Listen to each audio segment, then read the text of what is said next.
اعوذ باللہ من الشیطان الرجیم بسم اللہ الرحمن الرحیم الحمد للہ الذی جعل الحمد مفتاحا لذکرہ وسببا لمزید من فضلہ ودلیلا علی آلائہ وعظمتہ والصلاة والسلام وتحیۃ والاکرام علی اشرف الخلائق اجمعین امام المرسلین و خاتم النبیین سیدنا و مولانا ابی القاسم محمد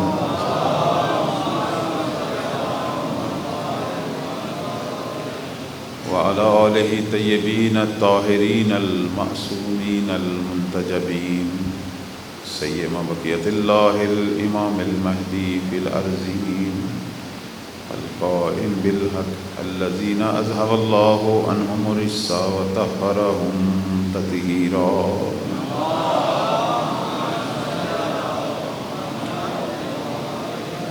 ولعنۃ اللہ علی اعدائہم اجمعین من یوم عداوتہ الی قیام یوم الدین اما بعد فقد قال اللہ تبارک و تعالی فی کتابہ المجید وهو اصدق القائلین وقولہ الحق اعوذ باللہ من الشیطان الرجیم ومن قتل مظلوما فقد جعلنا لولیہ سلطانا فلا یسرف فی القتل انہ کان منصورا صلوات پڑھنے پر محمد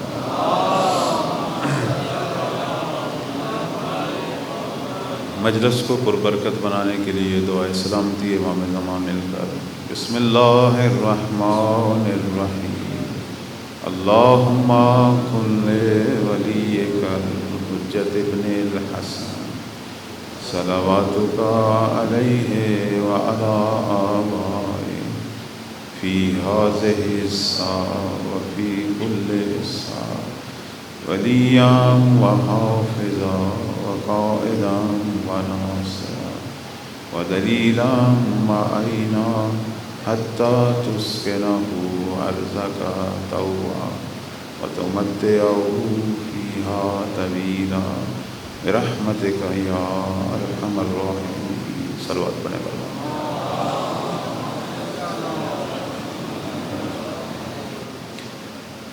موضوع بحث معرفت امام زمان ہے۔ اس حوالے سے مجالس اعضاء میں مختلف چیزیں آپ کی خدمت میں بیان ہوئیں۔ ہم نے اپنی آیت جسے سرنامہ کلام قرار دیا،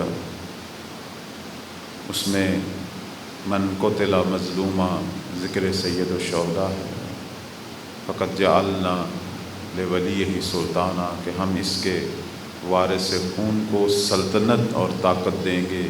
یہ زمانہ ظہور کی گفتگو تھی، وہ ہم نے تفصیل سے آپ کی خدمت میں بیان کی۔ فلا یسرف فی القتل، اور یہ جو وارث خون ہے یہ قتل میں زیادہ روی نہ کرے۔ مولا کی سیرت پر بھی گفتگو ہو چکی ہے۔ فإنہ کان منصورا، اور ان کی نصرت کی جائے گی۔ اس پر ہماری کل گفتگو کا آغاز ہوا۔ آج اسی گفتگو کو انشاءاللہ تھوڑا سا آگے بڑھائیں گے۔ پروردگار ہم سب کی معرفت بڑھائے اور ہمیں سب کو مولا کا سچا خدمت گزار بنائے۔ صلوات پڑھیں پر محمد و آلہ۔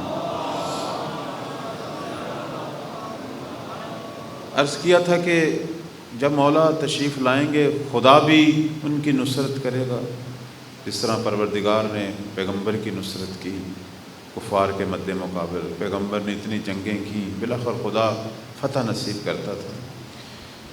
اسی طرح ان کی بھی پروردگار نصرت کرے گا۔ ایک نصرت تو اللہ کی طرف سے ہے، وہ تو ہونی ہے، لیکن ایک نصرت جو ہے وہ ناصرین کی طرف سے۔ اس پر ہم نے کل گفتگو شروع کی کہ ناصرین ان کی نصرت کریں گے۔ اب اللہ نے جو کام کرنے تھے وہ کر دیے۔ پروردگار نے ہمیں ایمان دینا تھا، عطا کر دیا، 1200 سال ہونے والے ہیں۔ اس کو طاقت، قوت، علم دینی تھی، وہ ساری چیزیں پروردگار نے دی ہوئی۔ انہوں نے کیا کرنا ہے، کس قسم کا نظام لانا ہے، دین مکمل ان کے پاس موجود۔ اب پیچھے کون سی چیز رہ گئی ہے کہ جو مولا کے پاس نہیں ہے؟ آپ سب اہل علم ہیں ماشاءاللہ، مجھے بتائیں اگر کسی جگہ کوئی تبدیلی لانی ہو، اگر کوئی حکومت بنانی ہو، 3 چیزیں چاہیے۔ اس حکومت کا ہدف پروگرام 1، اس حکومت کا رہبر 2، تیسرے اس حکومت کے لیے ناصر چاہیے۔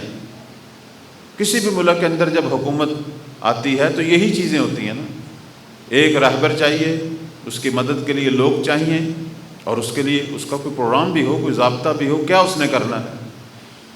اب ہمارے امام کے پاس کون سی چیزیں موجود ہیں اور کون سی نہیں؟ امام خود موجود ہے، اپنی تمام تر صفات کے ساتھ موجود ہے، دین بھی مکمل ان کے پاس موجود ہے، تو کمی کہاں ہے؟ کن کا انتظار ہو رہا ہے؟ کس چیز کا انتظار ہو رہا ہے؟ وہ ہم ہیں، وہ ناصرین ہیں۔ ابھی یہ جو ہم بعض کا سوال کرتے ہیں علماء سے کہ مولا کا ظہور کب ہو رہا ہے، ہمارے بعض اہل علم یہ کہہ دیتے ہیں کہ جب اللہ کی مرضی ہوگی، اور آپ بھی اور ہم بھی خاموش ہو جاتے ہیں کہ پتہ نہیں شاید اللہ کی مرضی نہیں ہے۔ اللہ کی مرضی تو 1200 سال پہلے ہی تھی۔ اصل میں سوال ہم نے اپنے آپ سے کرنا ہے کہ ہم نے کب مہدی کا ناصر بننا ہے۔ سوال ادھر سے نہیں ہونا چاہیے کہ انہوں نے کب ظہور کرنا ہے، وہ تو موجود ہے زمین پر، اور طے یہ ہے کہ جب تک ناصر نہیں آئیں گے، انہوں نے اپنے ظہور کا اعلان، تو نقص کدھر ہے، کمی کدھر ہے؟ اصل میں غائب کون ہے؟ مولا غائب نہیں ہے، دیکھنے والے تو آج بھی مولا کو دیکھ رہے ہیں۔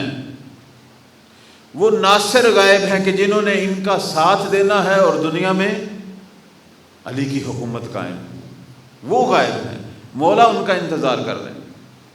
اب یہ جو ناصر ہیں ان کی کیا صفات ہیں؟ کل میں نے اس پہ گفتگو کی تھی، اسی سلسلے کو تھوڑا سا آگے بڑھاؤں گا، اور آج ہمارے بعض احباب کا بہت زیادہ اصرار ہے کہ تھوڑی سی غیبت پر گفتگو کریں، غیبت صغریٰ کیا ہے، کبریٰ کیا ہے، تھوڑا سا اس حوالے سے نوجوان جو ہیں وہ منتظر ہیں۔ تو انشاءاللہ یہ چونکہ گفتگو ساری غیبت اور انتظار کی ہے، یہ 2-3 دن یہی گفتگو انشاءاللہ بیان ہوگی۔ بس دعا یہ ہے کہ اللہ تعالیٰ اور وقت کا امام ہماری اس گفتگو سے راضی ہو اور ہم پر نظر رحمت کرے۔ صلوات پڑھیں بر محمد و آل محمد۔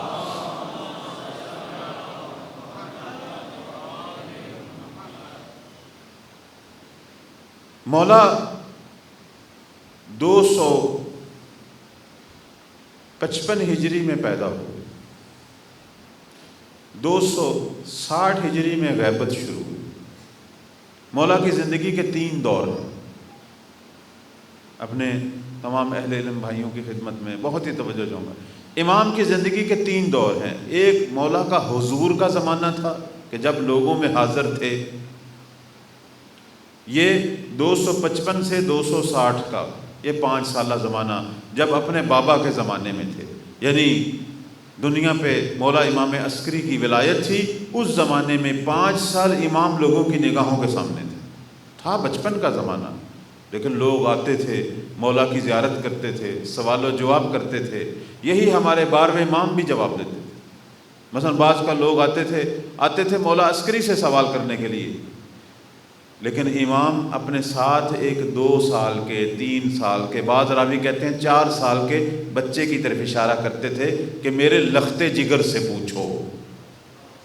سوال کرنے والا 11ویں امام کی خدمت میں پہنچا ہے کہ مولا میرا سوال ہے۔ پھر راوی خود لکھتا ہے کہ جب میں نے امام سے سوال کیا تو امام نے ایک ایسے بچے کی طرف اشارہ کیا کہ جس کا چہرہ 14ویں کے چاند کی طرح چمک رہا تھا، 12ویں کی طرف اشارہ کیا۔ اب وہ سوال کرتے تھے، مولا جواب دیتے تھے۔ امام یہ چاہتے تھے کہ دنیا کو پتہ چلے کہ یہ میرا بیٹا 2 سال کا ہے، 3 سال کا ہے، 4 سال کا، یہ نہ دیکھو، یہ دیکھو کہ یہ آنے والا امام ہے۔ امام کے لیے تو کوئی فرق نہیں ہوتا، امام سال کا ہو، 2 سال کا ہو، امام امام ہوتا ہے۔ حتیٰ کہ اسی زمانے میں ایک شخص جو ہے وہ خمس لے کے آیا، مال لے کے آیا، مولا کے لیے ہدیے لے کے آیا۔ بڑی توجہ چاہوں گا، اس کے اندر درس ہے ہمارے لیے۔ 11ویں امام کی خدمت میں پیش کیا۔ میرے 11ویں امام نے کہا میرے بیٹے مہدی کے حوالے کرو، میرے لخت جگر کے حوالے کرو۔ امام بھی ساتھ بیٹھے ہوئے، والد تشریف فرمائیں، ساتھ امام مہدی۔ ابھی امام غیبت میں نہیں گئے، اب اس نے مال میرے مولا کے سامنے رکھا کہ یہ آپ کے شیعوں نے ہدیے بھیجے ہیں۔ پرانے زمانے میں یہ رسم تھی، جب بھی کوئی قافلہ مولا کی زیارت کے لیے جاتا تھا تو جس گاؤں سے شہر سے گزرتا تھا تو وہ لوگ جو زیارت کے لیے نہیں جاتے تھے وہ اپنی طرف سے پھر کوئی ہدیہ دیتے تھے کہ مولا کی زیارت کو جا رہے ہیں، ہمارا ہدیہ بھی لیتے جائیں۔ تو لوگ پھر ہدیے اکٹھے کرتے تھے اور امام کے، اب امام ان ہدیوں کا کیا کرتے تھے؟ یقین کریں امام ان ہدیوں کو استعمال نہیں کرتے تھے۔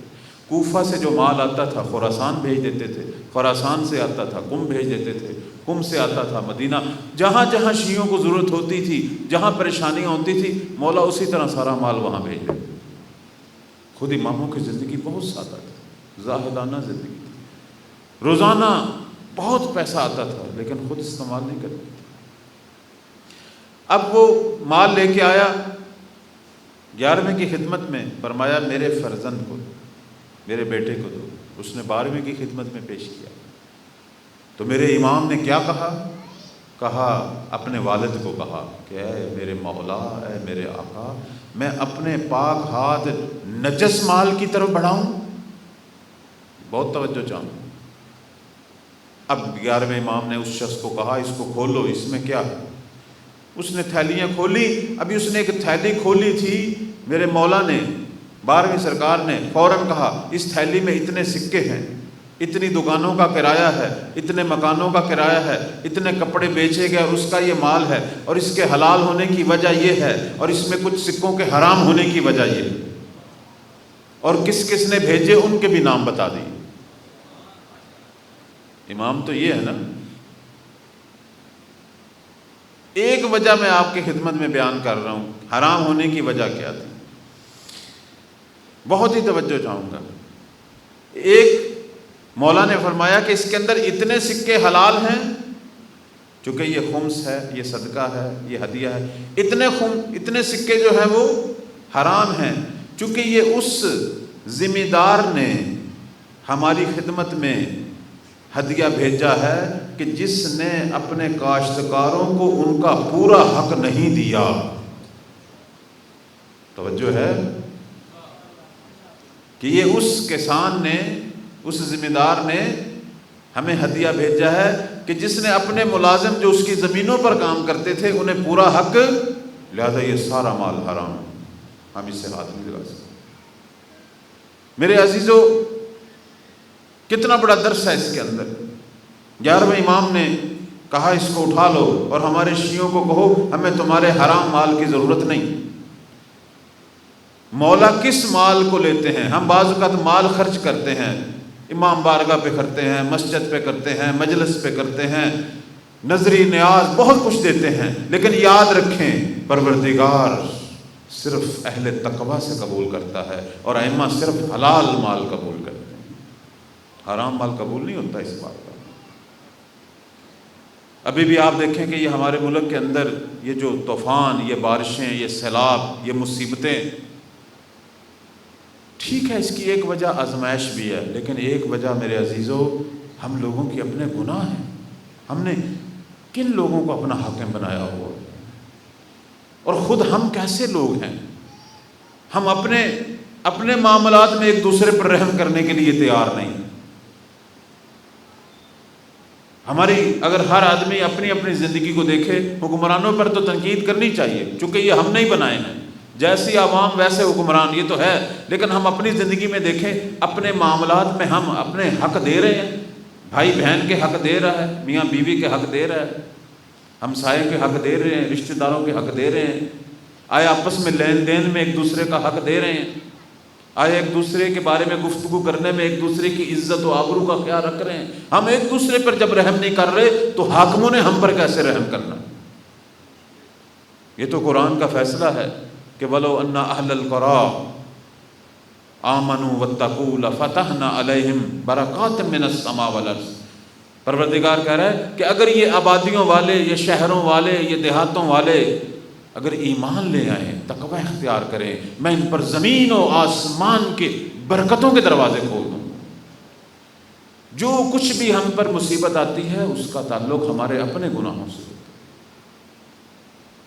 آپ کہیں گے جی میرے اکیلے نیک بننے سے کیا ہوتا ہے؟ کیوں نہیں میرے عزیز، تیرے ایک نیک بننے سے آغاز ہوتا ہے نیکی۔ تو اپنے وجود پر تو اپنے زمانے کے امام کی حکومت قائم کر، باقی جگہوں پر بھی ہوتی چلی جائے، کہیں ایک جگہ سے تو شروع ہو۔ ہم کہاں حکومت کا آغاز جو ہے وہ دیکھنا چاہتے ہیں؟ میرے عزیزو، سب سے پہلے ناصر شیعہ اپنے وجود پر حکومت قائم کریں گے تو یہ اکائییں مل کر دھائییں اور سینکڑے اور ہزارے اور لاکھیں بنیں گے۔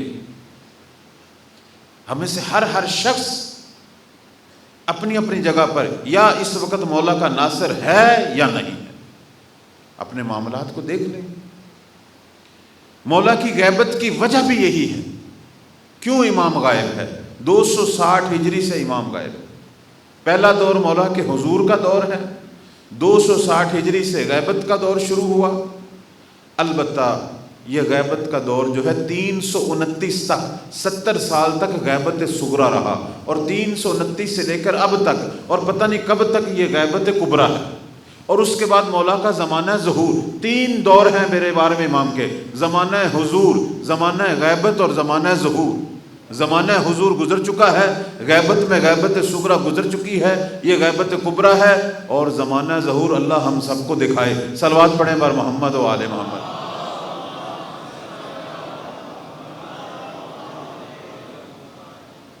غیبت میں نے پہلے بھی معنی کیا ہے کہ غیبت کا مطلب یہ ہے کہ مولا یہ نہیں ہے کہ دیکھے نہیں جا سکتے، دیکھے جا سکتے ہیں لیکن پہچانے نہیں جا سکتے، چونکہ امام بشر ہیں، انسانی جسم سے بنے ہوئے ہیں۔ جس طرح پیغمبر اپنے دور میں دیکھے جاتے تھے، علی اپنے دور میں دیکھے جاتے تھے، حسن و حسین دیکھے جاتے تھے، مہدی بھی دیکھا جاتا ہے، لیکن ہم پہچانتے نہیں، جس طرح علی کو کوئی نہیں پہچانتا، جس طرح حسن و حسین نے تنہائیوں میں زندگی گزاری، یہ بھی وہی ہے تنہائی، لیکن صدیاں گزر گئیں۔ مولا ہمارے درمیان بھی رہتے ہیں، دور نہیں رہتے، کسی جزیرے میں نہیں رہتے۔ بعض لوگوں نے عجیب عجیب کتابیں لکھی ہیں، ان کی کوئی حقیقت نہیں ہے۔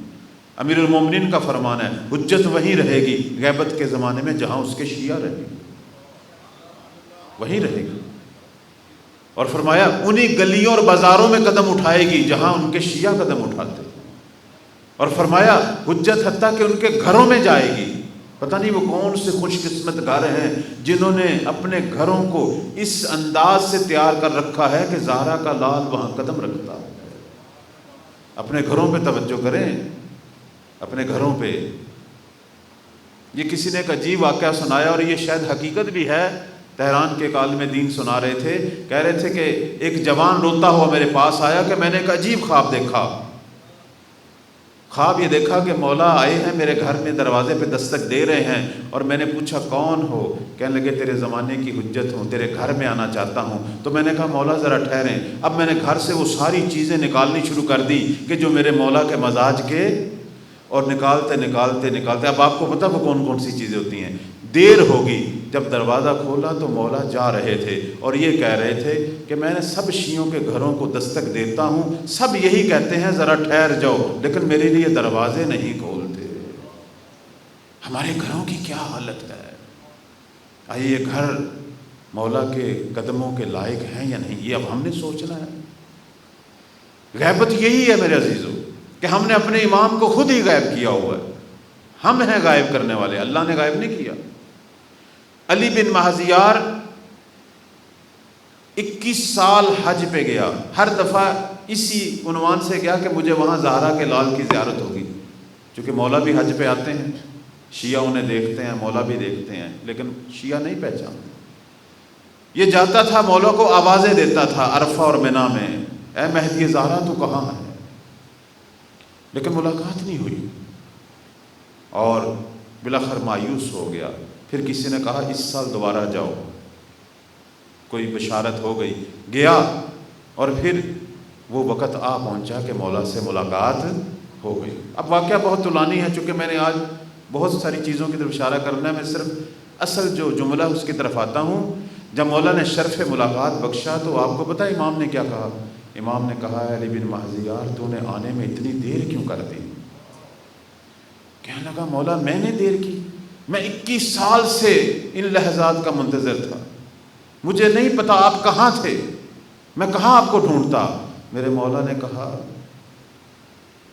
جب سے تم شیعوں نے اپنی زندگی کا ہدف پیسے کمانا بنا لیا، تمہارا ہم و غم صرف پیسہ ہو گیا ہے، اور تم نے ایک دوسرے پر رحم کرنا چھوڑ دیا ہے، میں کیسے تم سے آگے ملوں، کیسے تمہیں اپنا ایڈریس بتاؤں۔ پھر یہ کہنے لگا توبہ، میں توبہ کرتا ہوں، غیبت ہم نے طاری کی ہے اپنے ایمان پر، علی کو بھی ہم نے تنہا چھوڑا تھا، حسن و حسین کو بھی ہم نے ہی تنہا چھوڑا تھا۔ عزیزان من، یہ غیبت جب شروع ہوئی، اپنے بابا کا جنازہ جب پڑھایا میرے امام نے، اس کے بعد امام پردہ غیبت میں چلے گئے۔ 329 تک مولا کی غیبت صغرا ہے، اور اس کے بعد غیبت کبریٰ۔ فرق کیا ہے غیبت صغرا و کبریٰ کا؟ یہ بچے چونکہ سوال کرتے ہیں، اس لیے آپ کی خدمت میں 2 بنیادی فرق ہیں۔ غیبت صغرا کے اندر مولا کے 4 نائب خاص تھے، لیکن غیبت کبریٰ میں مولا کے نائب عام ہیں۔ نائب خاص کیا ہوتا ہے اور عام کیا ہوتا ہے؟ بہت ہی توجہ چاہوں گا۔ نائب خاص وہ ہوتا ہے کہ جب امام خود کہے کہ فلاں ابن فلاں نام لے۔ وہ کتنے خوش قسمت لوگ تھے کہ مولا خود کہتے تھے فلاں ابن فلاں میرا نائب ہے، جو یہ کہے وہ میں نے کہا ہے، اس کا حکم میرا حکم ہے، اس کی اطاعت میری اطاعت۔ 4 ہستیاں غیبت صغرا میں نائب بنی۔ جناب عثمان ابن سعید، بہت بڑی عظیم شخصیت، جو امام نکی کے بھی نائب تھے، امام عسکری کے بھی نائب تھے، ان کو مہدی کے نائب ہونے کا بھی شرف حاصل ہوا، بہت بلند شخصیت تھی۔ پھر ان کے بیٹے محمد ابن عثمان، یہ جو پہلے 2 نائب ہیں، ان کی نیابت کا اعلان ہمارے 11ویں امام خود اپنی زندگی میں کر گئے تھے کہ یہ نائب بنیں گے دونوں میرے فرزند کے۔ پھر تیسرے نائب حسین ابن روح، بہت بلند شخصیت، اور اس کے بعد چوتھے نائب علی بن محمد سمری رحمۃ اللہ علیہ۔ یہ 4 نائب تھے کہ جنہیں امام خود معین فرماتے تھے۔ اب یہ کرتے کیا تھے؟ مولا کے حکم اجرا کرتے تھے۔ اگر کسی نے مولا سے ملاقات کرنی ہے تو ملاقات بھی کروا دیتے تھے۔ اگر کسی کا کوئی خط ہوتا تھا، یہ خط مولا تک پہنچاتے تھے اور ان کا جواب لیتے تھے، اور لوگوں کو یہ جو آپ عریضے لکھتے ہیں، یہ عریضے وہی خط تو ہیں۔ اب آپ عریضوں پر دیکھیں، وہ جو عریضے چھپے ہوئے ہوتے ہیں اس پر حسین ابن روح کا نام لکھا ہوا ہے۔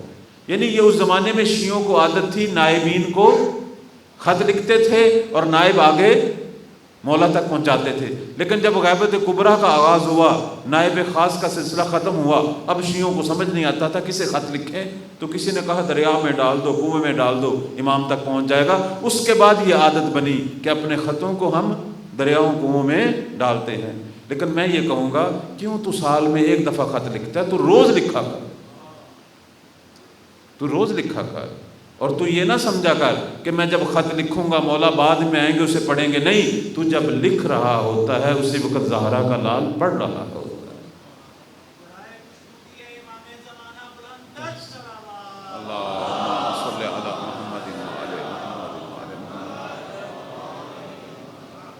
تو یہ نائب خاص بڑی بلند ہستیاں تھیں، بہت ہی عفیف پاکیزہ ہستیاں، پرہیزگار، عبادت گزار اور وقت کے بڑے بڑے عالم۔ اللہ مولا نے ان کو اس لیے معین کیا تھا، یہ ایسے لوگ تھے کہ ہمارے علماء کہتے ہیں ان کو چونکہ پتہ ہوتا تھا کہ امام اس وقت کہاں ہے، اور ظالم حکومت امام کے پیچھے تھی، کہیں سے انہیں ڈھونڈے اور انہیں شہید کر دے، ان کو پتہ ہوتا تھا، اور یہ کئی دفعہ گرفتار بھی ہوئے ہیں۔ لیکن یہ ایسی ہستیاں تھیں، اتنے رازدار تھے کہ اگر ظالم حکومت ان کے ٹکڑے ٹکڑے بھی کر دے، یہ اپنے امام کی جگہ بتانے والے نہیں تھے، اور قائد تھے، قائدانہ صلاحیت تھی، پوری امت کو انہوں نے جمع کر کے رکھا۔ تو بس 2 چیزیں اس دور میں تھیں، ایک نائب خاص تھا اور دوسرا مولا سے خط و کتابت بحال تھی۔ غیبت کبریٰ میں یہ دونوں چیزوں سے ہم محروم ہو گئے، نہ نائب خاص ہے، نہ امام سے ہم خط و کتابت کر سکتے ہیں، نہ ہم زیارت کر سکتے ہیں۔ اس زمانے میں زیارت کا راستہ کھلا تھا، یہ جاتے تھے، درخواست کرتے تھے، زیارت ہو جاتی تھی۔ اب راستہ ادھر سے بند ہے، ادھر سے کھلا ہے، جب وہ چاہیں تو زیارت ہو سکتی ہے، ہمارے چاہنے سے نہیں ہوتی۔ ہماری مکتب کی بڑی بڑی شخصیات اس زمانے میں انہی خطوط سے پیدا ہوئی۔ شیخ صدوق بہت بڑی شخصیت، جنہوں نے ہماری 4 کتابوں میں سے کتاب کو لکھا۔ ان کے والد غیبت صغریٰ کے زمانے کے تھے، گھر میں اولاد نہیں ہوتی تھی، تو اس زمانے میں انہوں نے حسین ابن روح کو خط لکھا کہ میرے مولا کو کہے کہ پروردگار مجھے بیٹا دے۔ یہ خط 12ویں امام کی خدمت میں پہنچتا ہے، امام اس پہ جواب لکھتے ہیں۔ چونکہ یہ ابن باوے ان کا مقبرہ قم میں ہے، یہ خود بہت بڑا عالم تھے جناب ابن باوے، جو شیخ صدوق کے والد تھے، جنہوں نے خط لکھا تھا۔ مولا کہتے ہیں ابن باوے پروردگار تجھے 2 بیٹے دے گا، ایک کا نام محمد رکھنا، ایک کا حسین، اور یہ دونوں ہمارے دین کا سرمایہ بنے گا۔ اس لیے شیخ صدوق وہ شخصیت ہے جو امام زمانہ کی دعا سے پیدا ہوئی۔ یہ ہمارے فقہا ہیں، یہ علماء ہیں کہ جن کی اتنی عظمتیں ہیں۔ شیخ مفید جو غیبت کبریٰ کا عظیم فقیہ تھا، اللہ، کہ جب یہ دنیا سے جاتے ہیں مولا اس کی قبر پہ ایک جملہ لکھتے ہیں کہ اے شیخ مفید تو نہیں گیا، میرا دایاں بازو مجھ سے جدا ہوا۔ یہ ہمارے فقہا کی عظمتیں ہیں۔ غیبت کبریٰ میں نائب خاص نہیں ہے، نائب عام ہے، یعنی امام نے واضح کر دیا کہ جو بھی مقام فقاہت تک پہنچے گا، جو بھی مجتہد ہوگا، وہ میری طرف سے تم پر نائب ہے، اس کی اطاعت کرنا، میں مہدی کی اطاعت کرنا۔ لہٰذا یہاں سے تقلید شروع ہوئی، یہ مولا کے حکم سے شروع ہوئی۔ عظیم فقیہ غیبت کبریٰ کے، جن کا بھی میں نے نام لیا شیخ مفید، ان کی عظمت کا میں واقعہ آپ کی خدمت میں سناتا ہوں تاکہ ہماری محفل پر مولا کی نظر عنایت بیشتر ہو، چونکہ یہ ان کے خاص انصار میں سے تھے۔ صلوات پڑھیں بر محمد و آل محمد۔ شیخ مفید وہ شخصیت تھے کہ جو سید مرتضیٰ اور سید رضی جنہوں نے نہج بلاغہ لکھی ہے، ان کے بھی استاد تھے، اور شیخ طوسی کہ جنہوں نے ہماری 4 کتابوں میں 2 کتابیں لکھی ہیں، ان کے بھی استاد تھے۔ شیخ مفید کا بڑا مقام، لوگ دور دراز سے آتے تھے فتویٰ لینے کے لیے، چونکہ حکم امام تھا، فتویٰ دیا کرتے تھے۔ ایک دفعہ فتویٰ دینے میں غلطی ہو گئی، وہ بڑا مشہور واقعہ ہے، آپ لوگوں نے شاید سنا ہوگا، دوبارہ سنا دیتا ہوں کہ ایک شخص آیا، اس نے کہا کہ خاتون ہے، وہ فوت ہو گئی ہیں لیکن حاملہ ہیں، ان کے پیٹ میں بچہ ہے لیکن وہ مر چکی ہے، کیا کریں؟ بچے کو باہر نکالیں، پیٹ کو چیریں، یا خدا پہ چھوڑ دیں، میت کو دفن کر دیں؟ شیخ مفید نے احادیث کی کتابیں کھولی، فقیہ کو اپنی طرف سے فتویٰ دینے کی، اپنی خواہش سے نہیں۔ اگر کوئی فقیہ اپنی مرضی سے، اپنی خواہش سے دے گا، اس کی فقاہت باطل، اس کی عدالت باطل۔ فقیہ وہ ہے جو ہوائے نفس کا تابع نہیں ہے، زمانے کے امام کا تابع ہے۔ احادیث کی کتابیں کھولی، کہا میں جہاں تک احادیث دیکھ رہا ہوں میت کے احترام کا حکم ہے کہ میت کا احترام کیا جائے۔ اب وہ جو بچہ ہے وہ خدا پہ چھوڑ دو، میت کا چیر پھاڑ کرنا صحیح نہیں ہے، دفن کر دو۔ اب یہ جب باہر نکلے، وہ جس نے سوال کیا تھا شہر سے باہر نکلا تو ایک گھوڑا سوار تیزی سے دوڑتا ہوا آیا، کہنے لگا شیخ مفید نے اپنا فتویٰ بدل لیا ہے، انہوں نے کہا ہے زندہ کو مردہ پر ترجیح ہے، مردہ کا پیٹ چاک کرو اور زندہ کو باہر نکالو۔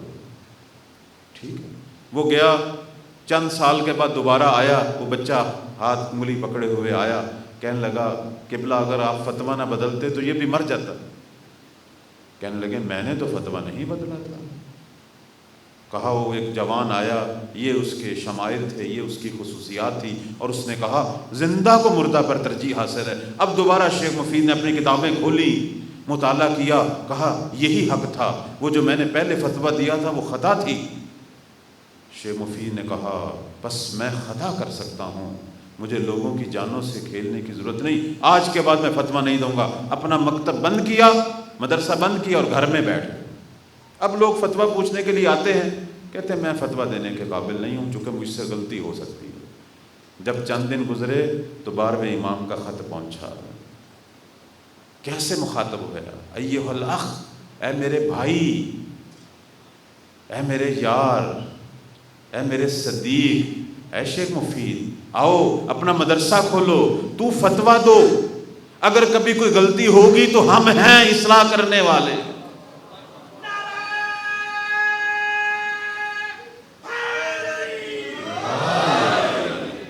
یہ نظام غیبت ایسے چل رہا ہے۔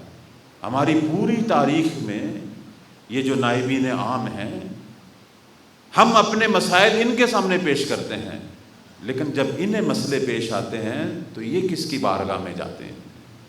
اللہ، ان کا تعلق وہاں ہے، وہ ہیں جو ان کے مسائل کی اصلاح کرتے ہیں۔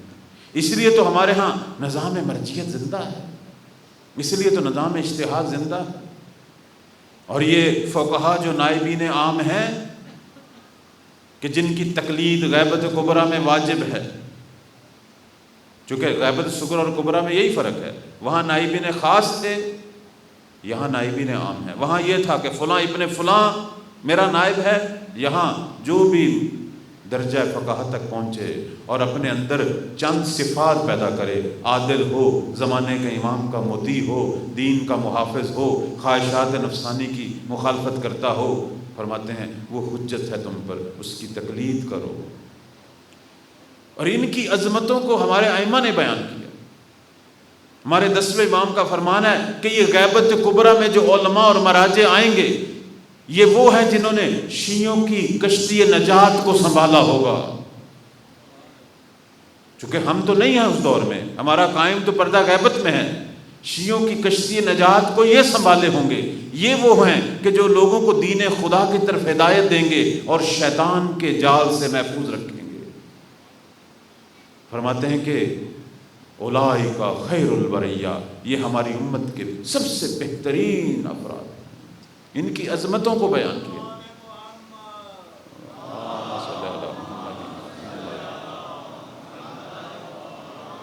یہی غیبت کبریٰ کے فقہا ہیں کہ جن کے بارے میں فرمان آیا ہے کہ ان کے قلم کی سیاہی شہداء کے خون سے افضل ہے۔ یہ جو فتویٰ دیتے ہیں، لکھتے ہیں، چونکہ ان کا شہید اپنی نجات پیدا کرتا ہے شہادت سے، فقیہ کا فتویٰ ایک امت کو نجات دیتا ہے، ایک ملت کو نجات دیتا ہے۔ فرماتے ہیں کہ ان فقہا کی 1 گھنٹے کی فکر ایک عابد کی 70 سال کی عبادت سے افضل۔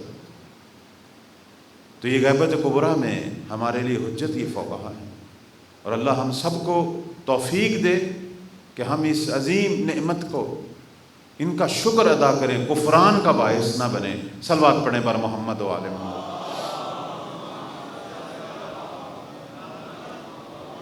انشاءاللہ یہ غیبت کی بحث اور انتظار کی بحث چلے گی۔ آج میرا مزاج یہ تھا کہ میں اس ناصر کا ذکر کروں کہ جس پہ وفا ختم ہو چکی۔ مولا کی شان کو تھوڑا سا بیان کروں گا، پھر آہستہ آہستہ ان کے مصائب کی طرف آؤں گا۔ عام طور پر مولا کے مصائب بیان ہوتے ہیں شان پہ ویسے جیسے حق ہے، میں کوشش کروں گا کچھ نہ کچھ جملے بیان کروں۔ ہمارے لیے حضرت عباس ہم لوگوں کے لیے الگو ہیں۔ میرے عزیز جوانوں، جوان کہتے ہیں ہم کس کو اپنے لیے الگو بنائیں، ماڈل بنائیں؟ حسین کے زمانے کے عباس کے جو اپنے زمانے کے امام کے ناصر ہیں، یہ ہمارے لیے جو ہے وہ یہ ہمارے لیے الگو ہیں۔ آپ دیکھو مولا کی زندگی کو پڑھو، کس طرح جناب عباس جو ہیں وہ وقت کے امام کی نصرت کے لیے اپنے آپ کو کس طرح انہوں نے پیش کیا، کس طرح وفا کی۔ آپ کو پتہ ہے کہ سیدہ کونین کی شہادت کے بعد مولا کائنات نے جناب عقیل کو کہا تھا کہ عقیل، عرب کے اندر کوئی شجاع خاتون میرے لیے ڈھونڈو، میں چاہتا ہوں اس سے میرے شجاع بیٹے پیدا ہوں جو کربلا میں میرے حسین کے ناصر بنے۔ جناب عقیل علم الانساب کے ماہر تھے، انہوں نے عرب کے اندر بی بی فاطمہ کلابیہ کا خاندان ڈھونڈا۔ ان کا نام بھی فاطمہ تھا۔ ام البنین جو ہے وہ تو کنیت ہے کہ بیٹوں کی ماں، لیکن نام ان کا بھی فاطمہ تھا۔ اور خاندان کون ہے؟ بنی کلاب کون ہے؟ کہتے ہیں بنی ہاشم کے بعد پورے عرب میں حسین و جمیل اور شجاع ترین لوگ بنی کلاب تھے۔ ان کے خاندان کی ایک بڑی مشہور شخصیت تھی عامر ابن طفیل، جسے اشجع العرب کہا جاتا تھا، عرب کا سب سے شجاع ترین۔ کہتے ہیں اس زمانے میں کوئی شخص روم جاتا تھا، کیسر روم کے پاس، اور اگر وہ یہ پوچھتا کہ تمہارا عامر ابن طفیل سے کیا تعلق ہے اور یہ اپنا تعلق بتاتا تو وہ بڑا احترام کرتا۔ اب جناب عقیل اس خاندان میں گئے اور بی بی فاطمہ کلابیہ کے والد بزرگوار سے ملے، کہا کہ تیری بیٹی کے لیے علی جیسے امام کا رشتہ لے کے آیا۔ اب آپ دیکھیں، بی بی کے والد نے کہا یہ تو ہمارے لیے فخر ہے کہ علی ابن ابی طالب کا رشتہ آئے، لیکن رسول کا حکم ہے کہ بیٹی سے پوچھا جائے۔ کتنا بڑا درس ہے اس کے اندر، یہ درس ہے ہمارے لیے کہ اگر علی جیسے امام کا بھی رشتہ آ جائے تو پھر بھی بیٹی سے اس کی مرضی پوچھ، اپنی بچیوں پر زبردستی نہ کریں۔ اس وقت ہمارے ایک بہت بڑا المیہ یہ ہے کہ بہت سارے گھروں میں بچیاں اس لیے بیٹھی ہیں کہ والدین زبردستی کر رہے ہیں اور شادیاں نہیں ہو رہی، اور بعض دفعہ ظلم کا شکار بھی ہو جاتی ہیں۔ قیامت والے دن یہ ساری بچیاں شکایت کریں گی، اور اگر کسی بچی کی مرضی کے بغیر زبردستی اس کا نکاح ہو تو یہ نکاح ہوتا ہی نہیں ہے، اس کی ساری زندگی حرام میں گزرتی ہے۔ اور بعض جگہ تو والدین اپنی ضد میں یہ عجیب عجیب عقیدے رکھے ہوئے ہیں، بچیوں کی شادی ہی نہیں کرتے۔ نہیں عزیزو، جس بچے اور بچی کی عمر ہو شادی والی، اگر وہ گناہ میں مبتلا ہوتا ہے تو والدین ذمہ دار، اور قیامت والے دن خدا ان سے پوچھے گا۔ جتنا جلدی ہو سکے مناسب رشتہ ملے شادی کر دو۔ اور ہمارے ائمہ یہ کہا کرتے تھے رشتے میں صرف تقویٰ کو دیکھنا، حسن اور مال کو نہ دیکھنا، یہ ساری فانی چیزیں ہیں۔ وہ چیز جو تیری بچی کو خوشحال رکھے گی وہ اس شخص کا تقویٰ ہے، جو کہ تقوی میں وہ خوف خدا رکھتا ہوگا، اور جس آدمی میں خوف خدا ہو وہ بچی کو تنگ نہیں کرے گا، خوف خدا رکھنے والا۔ تو خلاصہ یہ ہے کہ یہ رشتہ آیا اور بی بی کے والد نے کہا بیٹی سے کہ بیٹی تیرے لیے علی ابن ابی طالب کا رشتہ آیا ہے، تیری کیا مرضی ہے؟ تو عزادارو، بی بی نے کہا، شرم سے سر جھکا لیا، کہا میں اللہ سے یہ دعا کیا کرتی تھی کہ پروردگار مجھے ایسا شوہر دے کہ جس کی عرب میں نظیر نہ ہو، جس کی عرب میں نظیر نہ ہو، اور میں عرب کی خواتین پر فخر کیا کروں، اور اللہ نے مجھے یہ شوہر دے دیا اور میں اس پہ راضی ہوں۔ بی بی کا عقد ہوا ام البنین کا مولا سے، دلہن بن کے جب آئی ہیں تو بی بی نے دہلیز پہ پاؤں نہیں رکھا، جھکی ہیں اور اس دہلیز زہرا پر بوسہ دیا ہے۔ اللہ، گھر سے حسن و حسین باہر آتے ہیں، آ کے جناب حسن بی بی کا دایاں ہاتھ پکڑتے ہیں، مولا حسین بی بی کا بایاں ہاتھ پکڑتے ہیں کہ اماں گھر میں آئیں۔ تو بی بی نے کہا حسن و حسین میں تمہاری ماں بن کے نہیں آئی، میں تمہاری کنیز بن کے آئی، کنیز بن کے۔ اور یہی درس تھا جو بی بی نے سرکار باوفا کو دیا، یہی درس تھا۔ ہماری روایات میں یہ آتا ہے کہ کبھی کبھی بی بی جنت البقیع میں کربلا کے واقعات کے بعد جنت البقیع میں بیٹھی ہوتی تھی، چونکہ 4 بیٹے تھے بی بی کے، چاروں کربلا میں شہید ہوئے، تنہا مولا عباس شہید نہیں ہوئے، 3 بھائی بھی شہید ہوئے جو مولا نے اپنی شہادت سے پہلے بھیجے تھے۔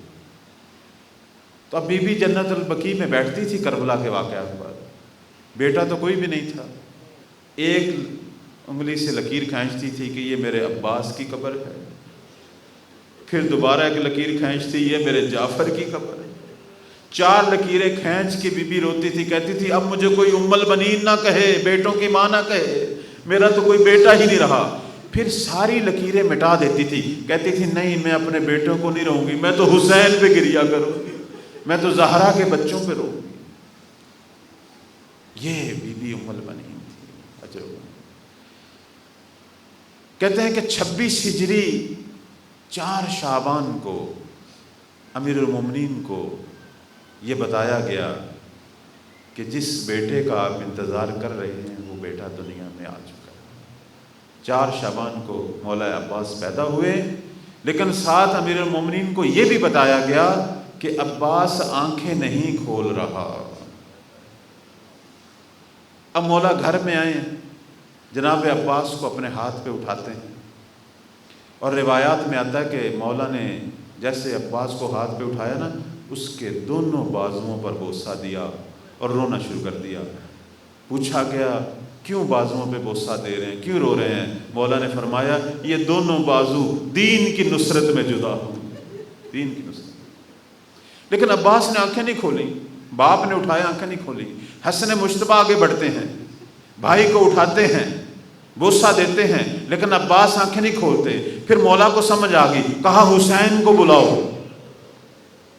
اب جب سید الشہداء نے عباس کو اٹھایا اور جب مولا کے ہاتھ کا لمس لگا نا، تو فوراً عباس نے پہلی زیارت دنیا میں مولا حسین کے چہرہ مبارک کی، پہلی زیارت۔ ہماری روایت یہ کہتی ہیں کہ جب امیر المومنین بھی پیدا ہوئے تھے، انہوں نے بھی آنکھیں نہیں کھولی تھی۔ جناب ابو طالب نے اٹھایا، آنکھیں نہیں کھولی، والدہ نے اٹھایا، نہیں کھولی۔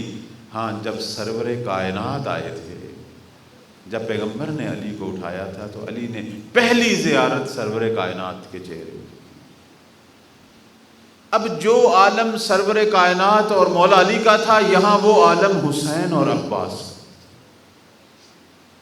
یہ ہماری تاریخ میں ہے کہ مولا علی کو پیغمبر نے پالا ہے، چونکہ پیغمبر نے ابو طالب سے مانگ لیا تھا مولا علی کو کہ یہ بچہ مجھے دے دیں، میں اسے پالوں گا، میں اسے جمع کروں گا۔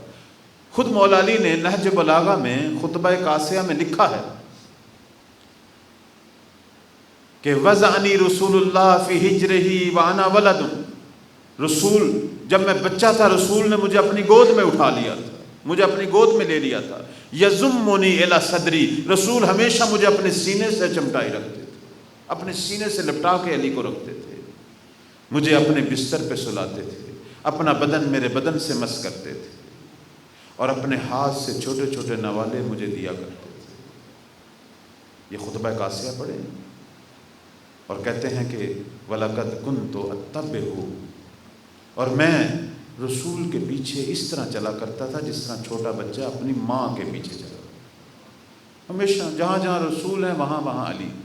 حتیٰ کہ غار حرا میں بھی پیغمبر کے ساتھ اگر کوئی ہستی ہوتی تھی وہ علی تھے۔ خود نہج بلاغہ میں لکھتے ہیں کہ اراہ ولا یراہ غیری، کہ غار حرا میں رسول کو فقط میں عبادت کرتے ہوئے دیکھتا تھا، کوئی اور انہیں عبادت کرتے ہوئے نہیں دیکھتا۔ اور فرماتے تھے کہ اس دور میں اسلام فقط خدیجہ کے گھر میں تھا، میں اور خدیجہ اور رسول تھے، کسی اور جگہ پہ اسلام نہیں تھا۔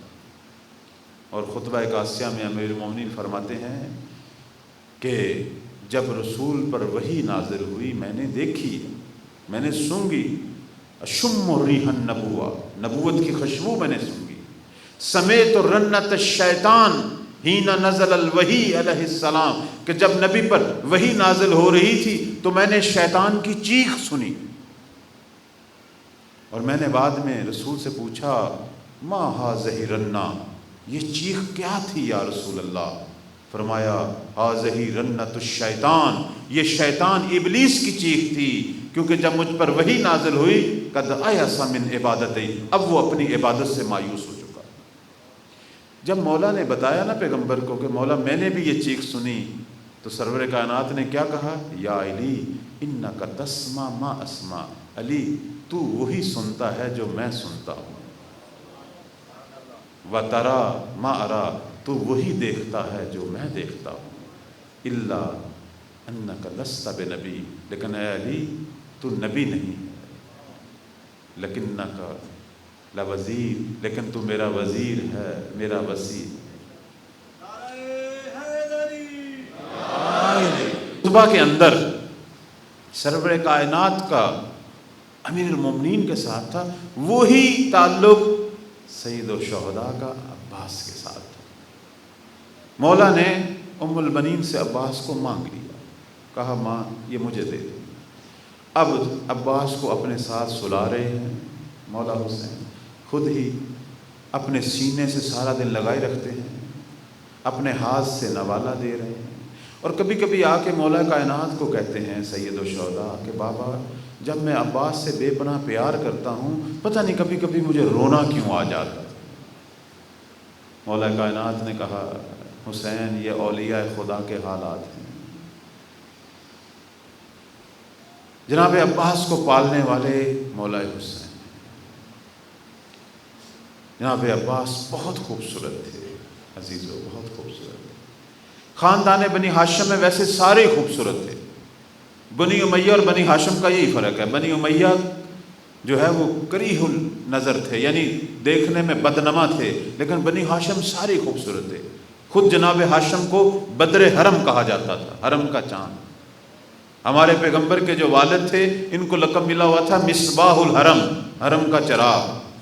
لیکن اس پورے خاندان بنی ہاشم میں کہ جہاں علی بھی تھے، محمد بھی تھے، حسن حسین تھے، قمر بن ہاشم فقط عباس تھے۔ صلوات پڑھیں بر محمد و آل محمد۔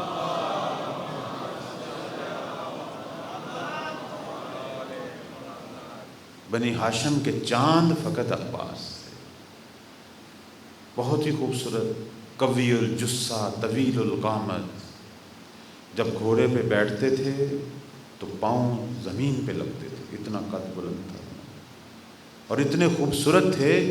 ہماری روایات میں آتا ہے کہ جب کبھی علی اکبر اور عباس چچا بھتیجا مدینہ کے بازاروں میں نکلتے تھے، لوگ اپنی دکانیں بند کر لیتے تھے، گھروں کی چھتوں اور دیواروں پہ چڑھ کے شبیہ پیغمبر کو دیکھتے تھے اور شبیہ علی کا نظارہ کرتے تھے۔ پھر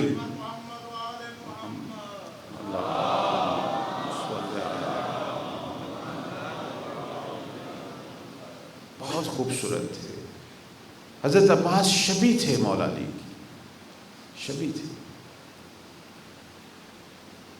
اور چھٹے مولا فرماتے ہیں کہ ان امن العباس نافذ البصیرہ و صلب الایمان، ہمارے چچا عباس نافذ البصیرہ تھے اور ایمان کی چٹان تھے، اعلیٰ ترین درجوں پر فائز تھے۔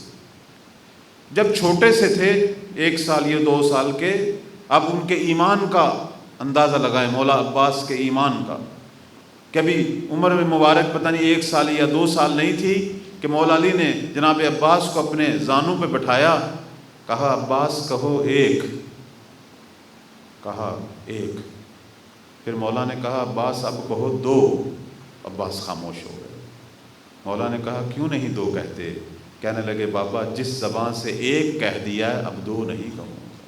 مقام توحید جناب عباس، یہ مقام معرفت۔ مولا عباس کے حوالے سے ایک جملہ جو ہماری روایات میں ملتا ہے، انسان حیران ہو جاتا ہے، پتہ لگتا ہے کہ مولا کو ابھی تک نہیں پہچانا گیا۔ میرے چھٹے امام کہتے ہیں کہ یعد من اکابر الفقہاء، عباس اپنے زمانے کے سب سے بڑے فقیہ تھے، مولا کی بہت بڑی علمی شخصیت تھی، یعنی امام کے بعد نائب امام تھے، علمی مسائل میں، علمی دنیا میں فقیہ، یعنی فقیہ کبار میں سے، بزرگ فقہا میں سے تھے۔ 14 سال امیر المومنین کے شاگرد رہے، ان سے کسب فیض کیا۔ 10 سال حسن مجتبیٰ کے سامنے زانو تلمس طے کیا، ان سے کسب فیض کیا۔ 11 سال سید الشہداء سے علم حاصل کرتے رہے۔ ان کے لیے بھی وہی لقب ہے جو ثانی زہرا کا، جیسے انہیں کہتے ہیں عالمہ غیر معلمہ، ان کے لیے بھی وہی ہے کہ عالم غیر معلم، دنیا کے کسی استاد سے نہیں پڑھا، لیکن علم 3 معصوم اماموں سے حاصل کیا جناب عباس نے۔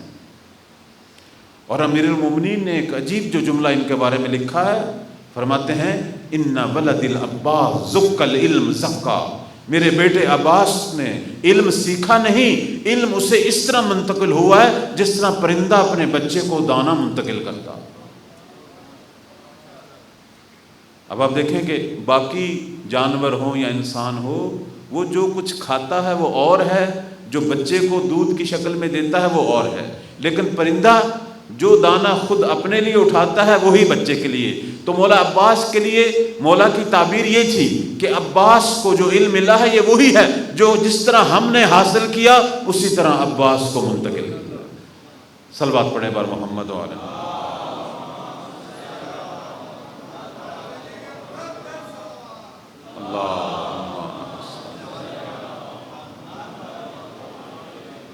بہت عظمتیں ہیں مولا عباس کی، بہت عظمتیں، اتنی عبادت کرتے تھے، کہ چہرہ مبارک پر سجدوں کے نشان تھے، ساری ساری رات سجدے میں گزار دیتے تھے۔ ناصر کیسے ہوتے ہیں؟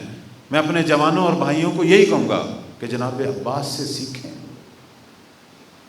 دیکھیں وہ کس طرح اپنے زمانے کے امام کے مد مقابل کس طرح کھڑے ہوتے تھے، کس طرح نصرت کرتے تھے، اور ناصروں کی عبادت کیسے ہوتی ہے، ناصروں کی معرفت کیسے ہوتی ہے، ناصروں کا مزاج کیسے ہوتا ہے۔ ہمارے لیے بہترین اسوہ ہیں عباس۔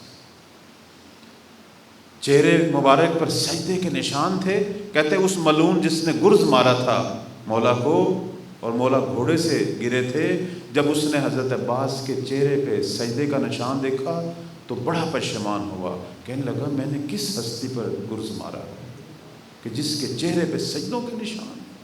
بعد میں بڑا پچھتایا وہ ملعون۔ اللہ، اور یہ وہ ہستی ہے کہ جنہیں باب الحوائج کا لقب ملا ہے۔ ہمارے ہاں معصوم ہستیوں میں سے ایک امام موسیٰ کاظم ہیں جنہیں باب الحوائج کا لقب ملا ہے، اور ایک حضرت عباس ہیں کہ اللہ نے ان کی وفا کا صلہ یہ جو دیا ہے وہ یہ دیا ہے کہ تا قیامت جو مومن ان کے در پہ جو بھی حاجت لے کے آئے گا خدا ان کے صدقے قبول کرے۔ باب الحوائج، جہاں خدا حاجتیں پوری کرتا ہے۔ البتہ بعض لوگ پوچھتے ہیں کہ کربلا میں یہاں مولا عباس کا حرم ہے، یہاں سید الشہداء کا حرم ہے، تو یہ کیا ہوا؟ باب الحوائج انہیں بنایا گیا اور سید الشہداء پھر کیا ہیں؟ میں اس کا جواب دوں گا۔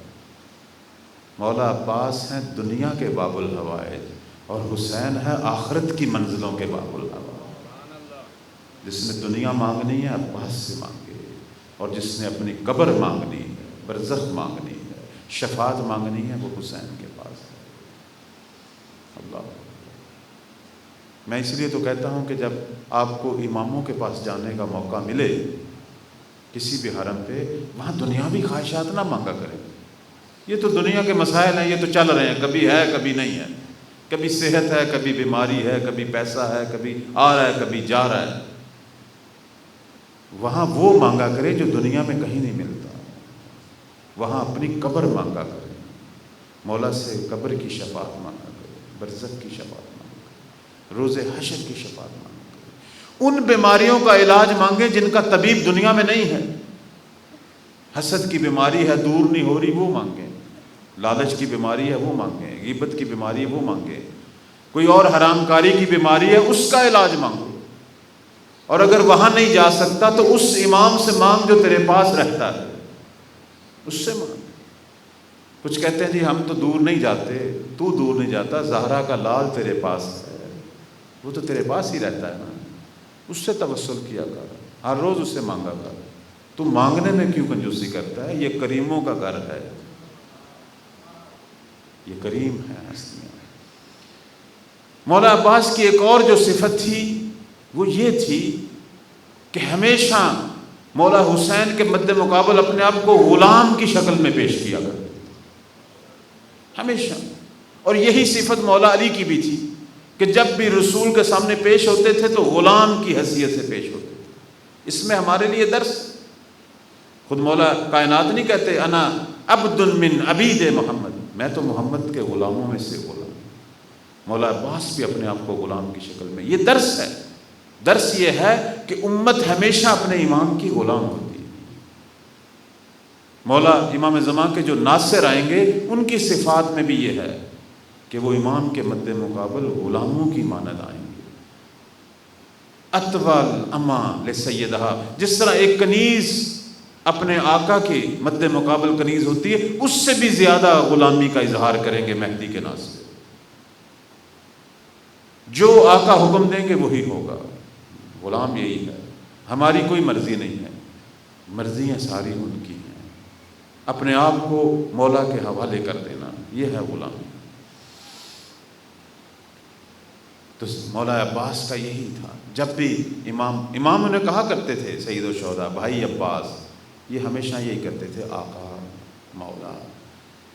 کہتے ہیں کہ جب چھوٹے سے تھے تو ماں نے سکھایا تھا، ام البنین نے کہ یہ تمہارے بھائی بہن نہیں ہیں، یہ تمہارے آقا ہیں۔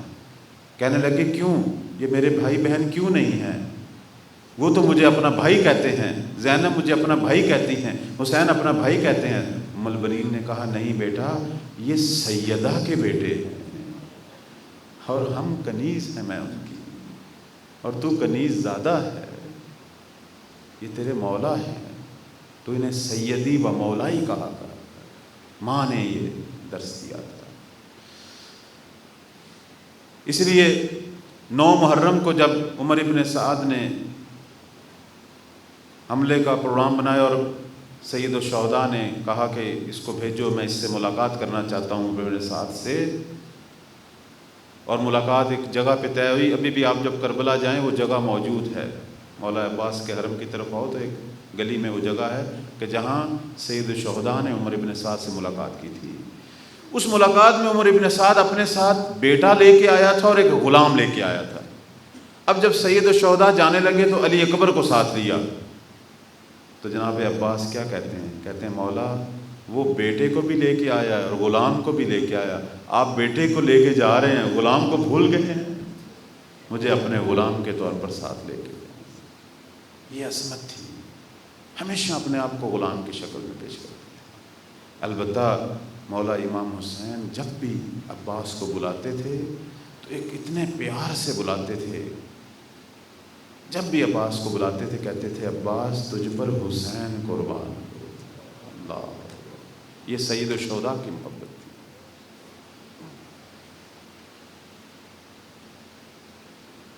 9 محرم کو جب انہوں نے حملے کرنے کا پروگرام بنایا تھا تو سید الشہداء نے حضرت عباس کو بھیجا تھا کہ جا کے ان سے ایک رات کی مہلت مانگ، اور اس وقت جملہ جو کہا تھا وہ ہماری روایات میں لکھا ہے، کہا اذهب بنفسی انت یا عباس، اے عباس تم جاؤ کہ تجھ پر حسین قربان ہو۔ عزیزان من، ان کی زندگی، ان کی شہادت درس ہے ہمارے لیے۔ میں چاہتا ہوں چند جملے ان کی مصیبت کے۔ بلاخر وہ وقت کربلا میں آیا کہ جب یا حسین رہ گئے تھے یا عباس رہ گئے تھے، نہ علی اکبر تھے، نہ قاسم تھے، نہ اصحاب تھے، نہ اون محمد تھے۔ آتے ہیں مولا کے پاس، کہنے لگے مولا مجھے بھی اجازت دیں، میں بھی جاؤں آپ پر قربان ہوں۔ تو سید الشہداء کہتے ہیں عباس تو میرا علم بردار ہے، تو میرا سپہ سالار ہے، کیسے تجھے اجازت دوں؟ کہنے لگا مولا وہ لشکر کہاں ہے جس کا میں سپہ سالار ہوں؟ جدھر وہ لشکر چلا گیا ہے مجھے بھی ادھر جانے کی اجازت دے۔ کہا عباس جب تک تیرے ہاتھ میں یہ علم لہرا رہا ہے رسول زادیوں کے اندر سکون ہے، وہ اطمینان سے بیٹھی ہوئی ہے۔ یہ تیرا علم ہے کہ جس کو وہ دیکھتی ہیں تو ان کے دلوں کو تسلی ہے، کیسے میں تجھے جانے کی اجازت دوں؟ یہ ہماری روایات میں ہے۔ مدینہ سے جب یہ کارواں چلا، اب ظاہر رسول زادیوں نے ایسے کوئی لمبے سفر تو نہیں کیے تھے، جنگل پہاڑ صحرا، جب کبھی ان کے دلوں پر خوف طاری ہوتا تھا مولا عباس اپنا گھوڑا بی بی زینب و کلثوم کی محمل کے پاس لے آتے تھے۔ مولا عباس کو دیکھ کر سکون ہو جاتا تھا، رسول زادیوں کو سکون ہو جاتا ہے۔ اجرکم اللہ، اجرکم اللہ۔ اب سکینہ آتی ہیں مولا عباس کے پاس، کہتی ہیں چچا آؤ میرے ساتھ، ایک خیمے میں لے گی جہاں خالی مشکیزیں زمین پر پڑے ہوئے ہیں اور بچے مشکیزوں کے ساتھ لپٹے ہوئے ہیں اور التش التش کی آوازیں آ رہی ہیں۔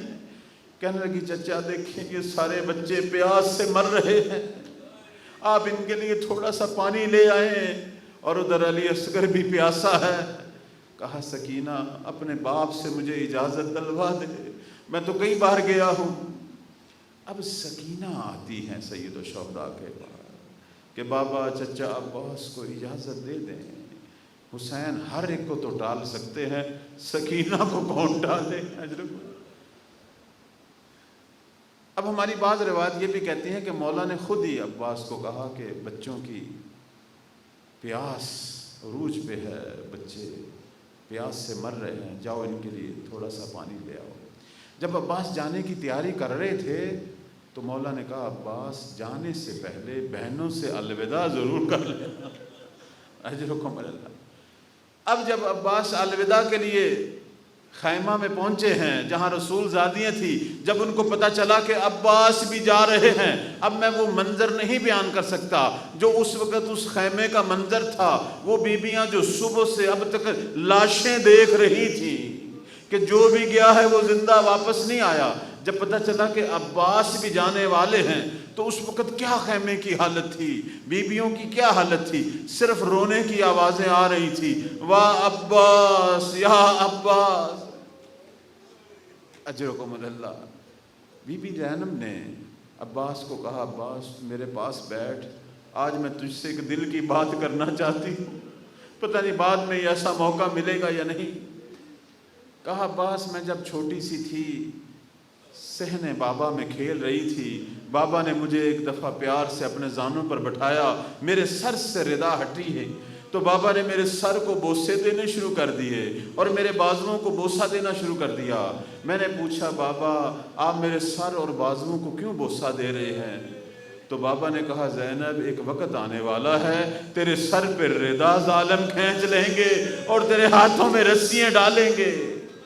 تو بی بی نے کہا بابا نے تو یہ کہہ دیا، لیکن میں یہ سوچتی تھی کہ جس بہن کے 18 بھائی ہوں، حسن و حسین جیسے، عباس اور محمد حنفیہ جیسے، عرب میں کس کی جرأت ہے اس پر میلی نگاہ سے دیکھے؟ عباس ابھی تک تو میں مطمئن تھی کہ میری رضا کو کچھ نہیں ہونے والا، اب تو جب الوداع کے لیے آیا ہے، اب زینب کو یقین ہو گیا ہے کہ زینب کا پردہ نہیں بچے گا، اب زینب کے ہاتھوں میں رسیاں ڈلیں گی۔ اجرکم اللہ، اجرکم اللہ۔ مولا نکلے، ایک ہاتھ میں نیزہ ہے، ایک ہاتھ میں تلوار ہے، مشکیزہ بھی اپنے بازو میں رکھا ہوا ہے، علم بھی سنبھالا ہوا ہے۔ جب یہ علی کا شیر نکلتا ہے نا فرات کی طرف، پھر دنیا دیکھتی ہے یا سر کٹتے ہوئے نظر آ رہے ہیں یا جسم گرتے ہوئے نظر آ رہے ہیں۔ کتنے ہی لوگوں کو جہنم واصل کیا، فوجیں دوڑ گئی، فرات کا کنارہ خالی ہو گیا، چونکہ عباس آئے تھے۔ اب مولا فرات میں اپنے گھوڑے کو داخل کرتے ہیں۔ صرف مولا تو پیاسے نہیں تھے، گھوڑا بھی پتہ نہیں کب کا پیاسا تھا۔ لیکن عجیب بات جو مقاتل میں لکھی ہے، کہتے ہیں کہ مولا نے گھوڑے کو کہا ہے کہ راہوار میں تو پیاسا ہوں، تو بے زبان بھی پیاسا ہے، تو پانی پی۔ لیکن گھوڑے نے پانی نہیں پیا۔ جیسے با وفا عباس تھے ویسے گھوڑا بھی با وفا تھا۔ اب مولا خود نیچے اترتے ہیں، مشق تو بھر لی لیکن شدت پیاس بھی تو تھی، جنگ بھی کی ہوئی تھی، چلو میں پانی لیا عباس نے۔ بعض روایت کہتی ہیں کہ جب پانی لیا ذکر عطش الحسین، تو اسی وقت حسین کی پیاس یاد آ گئی، پانی کو پھینک دیا۔ لیکن بعض مقاتل والے لکھتے ہیں کہ بابا کی وصیت یاد آ گئی کہ علی نے وصیت کی تھی کہ عباس روز عاشوراء تو فرات پہ پہنچے گا، ایاک تشرب الماء واخوک الحسین عطشانا، لیکن عباس پانی نہ پینا، تیرا بھائی حسین اس وقت پیاسا ہوگا۔ اجرکم اللہ، اجرکم۔ مشکیزہ لیا مولا نے، مشکیزہ بھرا۔ اب جب گھوڑے پہ بیٹھ کے واپس پلٹتے ہیں، اب وہاں رنگ چینج ہو گیا ہے، فوجیں دوبارہ آ گئی۔ ملعون نے، عمر سعد نے اعلان کر دیا کہ یہ پانی کا مشکیزہ خیمے تک نہ جانے پائے۔ اب جنگ دوبارہ شروع ہوئی، اب جنگ ہو رہی ہے، عباس نے مشکیزہ بھی پکڑا ہوا ہے، جنگ بھی کر رہے ہیں۔ ایک ملعون نے دائیں بازو پہ وار کیا، مولا کا دایاں بازو قلم ہو گیا۔ مشکیزے کو بائیں بازو میں لیتے ہیں، پھر ایک ملعون نے بائیں بازو پہ وار کیا، بایاں بھی قلم ہو گیا۔ اب مشکیزہ دانتوں میں ہے، اب اللہ کی بارگاہ میں دعا کرتے ہیں، پروردگارا اللہم انا اطفال الحسین عطشان، خدایا حسین کے بچے پیاسے ہیں، میری حسرت ہے کہ پانی کسی طرح خیمے تک پہنچ جائے۔ ابھی عباس یہ راز و نیاز کر رہے تھے کہ ایک تیر مشکیزے کو لگتا گیا، جیسے جیسے پانی بہتا گیا عباس کی بھی حسرتیں بہہ گئی۔ کہنے لگے پروردگارا اگر تیری رضا یہی ہے تو میں تیری رضا پہ راضی ہوں، لیکن اب عباس بھی زندہ نہ جائے خیمے تک، میں کس طرح جاؤں خیمے تک؟ اب یہی بات ہو رہی تھی، ایک ملعون نے تیر مارا جو مولا کی آنکھ میں لگا۔ اب عزادارو جب تیر آنکھ میں لگا، بازو تو نہیں تھے تیر نکالنے کے لیے، میرے مولا نے سر جھکایا کہ اپنے زانوں سے تیر کو کھینچے، سر کا جھکانا تھا۔ ایک ملعون نے سر پہ کچھ اس طرح گرز مارا، سر دو نیم ہوا۔ عباس زمین پہ آئے، جب زمین پہ آئے تو پھر سلام کیا، مولا میرا آخری سلام ہو، اجرکم اللہ۔ یہ سلام نہیں تھا، یہ قیامت تھی جو حسین پہ طاری ہوئی۔ میرا مولا بیٹھا ہوا تھا، اٹھتے ہیں تو اپنی کمر پکڑ کے کہتے ہیں عباس یہ کیسا سلام کیا، الان انکسر ظہری، عباس تیرے اس سلام نے میری کمر توڑ دی۔ اجرکم اللہ، اجرکم اللہ، خدا آپ کا یہ پرسہ قبول کرے۔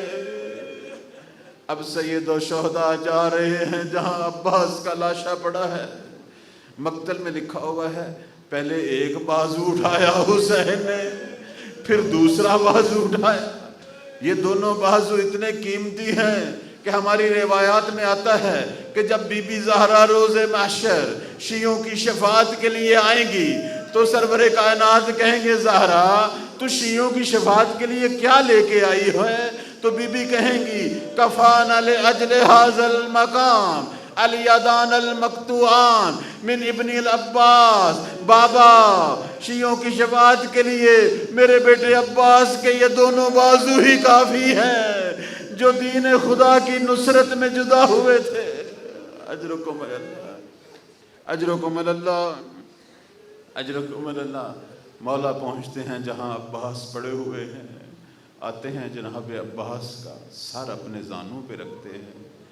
عباس کی آہ نکل گئی، کہا مولا آپ تو میرا سر رکھ رہے ہیں اپنے زانوں پہ، مجھے یہ بتا جب تو ذوالجناح سے نیچے آئے گا تیرا سر کون رکھے گا؟ اجرکم اللہ۔ اب مولا عباس کے چہرے سے گرد و خاک صاف کر رہے ہیں، چہرے پہ بوسے دے رہے ہیں، کہنے لگے مولا میری آخری ایک خواہش ہے، مجھے میری ماں نے بتایا تھا کہ جب میں پیدا ہوا تھا میں نے آنکھیں نہیں کھولی تھی، لیکن جب آپ نے مجھے اٹھایا تھا میں نے آپ کی پہلی زیارت کی تھی۔